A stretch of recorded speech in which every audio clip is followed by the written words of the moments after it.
For years, this was the end of the journey, the final prize. After a decade of visa fees, stress, and uncertainty, after finally securing indefinite leave to remain, the British passport was supposed to be a formality, a confirmation of your place in this country. That is no longer true.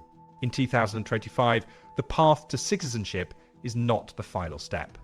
It is the final, most treacherous minefield. The Home Office has laid a series of hidden traps, a set of unwritten rules that can disqualify even the most deserving applicants at the very last moment.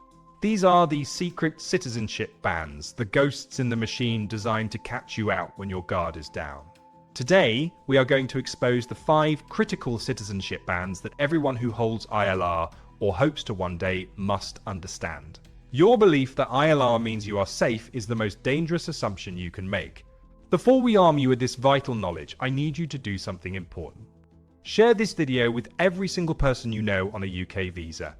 This information is not just useful, it is essential for protecting a decade of hard work. Give it a thumbs up so that this warning can reach more people. To my returning subscribers, you know we go deeper than anyone else. And I thank you for your support. If you are new, subscribe now, because what we are about to discuss could be the difference between holding that passport and receiving a soul-crushing rejection letter. First, the good character time bomb. Every citizenship application hinges on the applicant proving they are of good character. In the past, most people with indefinite leave to remain assumed they had already passed this test. After all, you can't get settlement if you have a serious criminal record. But in 2025, the Home Office is treating the citizenship application as a full forensic review of your entire life in the UK. And they are using a much finer microscope. The time bomb is this: a minor issue from your past, something you thought was resolved and forgotten years ago, can be resurrected and used to deny you citizenship. We are not talking about just serious crimes. We are talking about a fixed penalty notice for a driving offence from 7 years ago, which must be declared. We're talking about a minor, unintentional tax discrepancy that you settled with HMRC 4 years before you even got ILR, or a brief, accidental period of overstaying between visas that was rectified a decade ago. The Home Office's position now is that holding ILR does not wipe the slate clean.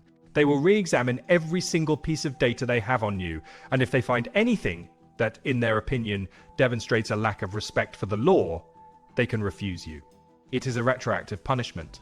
You are being judged today for a mistake you made yesterday, even if you were already forgiven for it. The good character requirement has been weaponized into a ticking time bomb placed at the very start of your immigration journey, set to detonate at the final hurdle. Second, the digital ghost and the travel ban. To gain citizenship, you must prove your residency in the UK, which includes sticking to strict limits on how many days you have spent outside the country. The rule is clear: no more than 450 days of absence in the 5 years before you apply, and crucially, no more than 90 days in the final 12-month period. This has become a brutal, non-negotiable ban. Going over by even a single day, perhaps because of a family emergency or a cancelled flight, will almost certainly lead to an automatic refusal. There is virtually no discretion. But the real trap here is the digital ghost. The Home Office no longer just relies on the stamps in your passport. They are building a complete digital picture of your life. They can access flight manifests, bank transaction data shown you using your card abroad, and even scrutinize your social media for posts that contradict your declared travel dates. If your digital footprint doesn't perfectly align with the dates you've provided, you will be flagged. If you cannot account for every single trip with perfect accuracy, you risk being accused of deception, which is an instant failure of the good character test. You are being haunted by your own digital ghost, and any inconsistency can destroy your application. You must be a perfect record keeper because the system is designed to punish anything less than absolute perfection. Third, the financial inquisition. This goes far beyond simply being employed or financially stable. While there is no specific income threshold for citizenship itself, the Home Office is conducting a deep forensic dive into your entire financial history in the UK, and it's where many people are now being caught. The Home Office is cross-referencing data with HMRC, the tax authority, with unprecedented aggression. They are looking for skeletons in your financial closet. Did you do a small cash-in hand job 5 years ago and forget to declare it? Did you make a small, innocent error on a self-assessment tax return that you never even knew about? Were you ever a director of a company, even for a short time, that was later found to have compliance issues, even if you had no part in it? This is an inquisition because the burden of proof is entirely on you to prove your financial purity over many years. Any discrepancy they find, no matter how small or unintentional, can be framed as dishonesty and tax evasion. It creates a presumption of guilt. Imagine a freelance IT consultant who, 6 years ago, received a £1,000 payment from an overseas client and mistakenly categorized it in a way that resulted in a £200 underpayment of tax. Even if they were never contacted by HMRC about it, the Home Office's data matching could flag this during the citizenship process, leading to a refusal on good character grounds. Your entire financial life is under scrutiny, and you are being held to a standard of perfection that few can confidently claim to meet. Fourth, the association ban. The good character requirement is not just about your actions, it's also about the company you keep. In 2025, this is being interpreted more broadly and more terrifyingly than ever before. You can be denied citizenship based on your association with individuals the Home Office deems to be of bad character.